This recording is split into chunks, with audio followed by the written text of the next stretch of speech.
Have you ever had one of those days where everything just feels like you've seen it already? Like you know what's going to happen before it actually happens. It's not exactly deja vu because things are different enough to stand out by themselves, and it's also not quite like the Mandela effect because you're pretty sure you're in your original reality, or at the very least you think so. I just feel like everything that's happened today, I've seen it before. I feel like I'm living in that South Park episode where Earth is part of a reality TV show, and the writers, they get lazy, and they do these reruns, but these reruns, they're just humans on Earth repeating shit they've already done time and time again before, almost word for word on the script, but not exactly 100% to the script. That's where I'm at today. But one thing in particular is really fascinating to me. You see, famous comedian and satirist Def Noodles went out of his way to label some of his critics on Twitter as members of the alt-right with no evidence. At face value, it's just kind of a slimy thing. He was trying to drum up boring drama to garner views and slander his opponents. A double win, if you will. But for some reason, there's just something so familiar about a comedian, a person in the entertainment industry,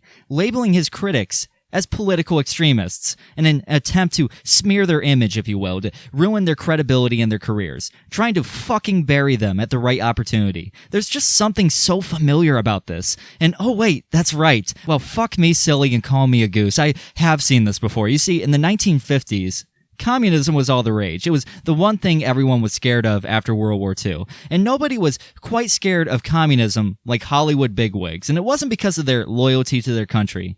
It was because if people learned about socialism, they might get the idea to form and expand unions. So they implemented the blacklist, a naughty list, if you will, that gave them the means to investigate and fire whoever they damn well pleased under the excuse of rooting out communism. In fact, they tried to enforce blacklists before the Cold War, but they all ended in failure. Or they were done in much smaller ways. So sure enough, when the U.S. started prodding its way into the Cold War, they had an excuse to enforce a blacklist on a massive scale. You had hundreds of people in the entertainment industry being fired or fucked with just because they were sympathetic towards socialist ideas. Or even just because they were rumored to be sympathetic towards socialist ideas. Do you see where this is leading yet? Because trust me, it's gonna get good. But let's just take a guess with the clues so far. You have a system in place that can ruin someone's career, or at the very least cripple it, and they wouldn't even need proof to be able to enforce it. Just rumors were good enough for them to fire you. Rumors that just about anyone could spread without having their word questioned. A system that could allow for an entertainer,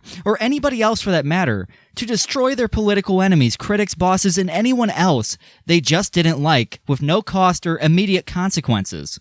And that's exactly what happened in a lot of these blacklisting cases. You'd have comedians who would spread rumors about their most harsh critics that they were political extremists, and that would be enough for the critics to lose their jobs. All of a sudden, this sounds very familiar to what we're dealing with today, doesn't it? You have a comedian who's getting made fun of, and they can't handle the fucking banter. They're upset with their critics, so they try to paint them as political extremists with no proof, hoping that people would just take him for his word and spread it around like herpes in a nightclub. And if he does get called out for this, he can just play dumb. He can just say it's satire. Dennis, baby, what are you doing? You're a comedian. You're taking a page from the playbook that Hollywood used to cripple the entertainment industry, and you don't see a problem with this. With how this can fucking backfire on you if it becomes a trend on YouTube. You can't make this shit up. You got a fucking comedian taking pages out of a playbook that was meant to hurt entertainers, that was meant to hurt people, hurt free speech, using it on their critics, on other comedians. And they don't fucking see a problem with that. They don't see the irony of this situation. For fuck's sake. This is so stupid. But the best part about this is, because I know this has happened before, I know how this is going to end. Because as anyone who has ever read up on history would tell you, the communist witch hunt of the 60s did not last. It was eventually done away with. It's not remembered as a good thing. People had their lives ruined. Out of 100 people who were fired for their sympathetic views on communism, only a handful would turn out to be commies. And the people who perpetuated and exploited these blacklists found themselves blacklisted, and for good reason. Nobody wants to work with a fucking snake who's using underhanded tactics to do away with their detractors, their competitors, haters, they're critics. And this was especially the case for entertainers who did it, because people could understand an executive, a business person, or even a politician doing something like that. But for an entertainer to nuke their own industry was as much a betrayal as it was absurd. So it doesn't take a fucking genius to see the end game of this, because at the end of the day, this is not going to end well for Def Noodles. You know it, I know it. People are not going to want to associate with him as long as he's doing shit like this. But personally, I think it's going to get much worse than that, and let me explain. You might not know this, but Dennis, he actually debated one of his critics on this issue just weeks ago before he slandered two of his critics on his channel today. And for the most part, it was a pretty civil debate. They were just talking. They got some things aired out, and it felt pretty civil. It never really got out of hand. But one thing really caught my ear, something that has some really disturbing implications. I'll just play it so you see what I mean. This is it. Like, that's so you don't. Well, you DM'd the dad, right? That's the dad. That's the dad. Okay. That's the mom.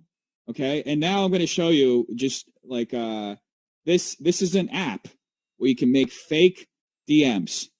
Okay. And this is also something else where I'm going to play this video. Is it still open up? Yep. So this is the app, and this is how you can basically create fake DMs using this app. So I have all of these accounts already that I was making fake DMs for. I wasn't reaching out to like, you know what I mean? Like you can do that. And that's, you see that there's like already a DM from like an old thing in there. Then you just say like, I'm just writing for an example. So you can see hi, and I can change that into marking it as seen, or even marking it or changing it as though they sent it to me. Wait a minute. This is a question. All right. Have you ever like produced like fake DMs of other people, or have you only produced fake DMs of yourself? So here, hold on 1 second. Let me just show you this last one, because this is something that before I found the app, I was doing this. And let me open this up. So this is something you can also do on Instagram. And once it loads, so I'm sending this to myself, just, you know, so you can write, hi, boom. You sent the DM, and then it's sent. I screenshotted it.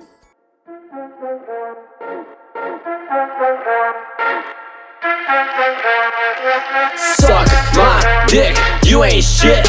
You heard it from the man himself. Dennis is actively using an app to make fake screenshots, fake DMs between him and other content creators for his own content. He's been doing it for a long time, actually. And sure, most of it is harmless for now, but that's the problem I have. The reason I find this fucking horrifying.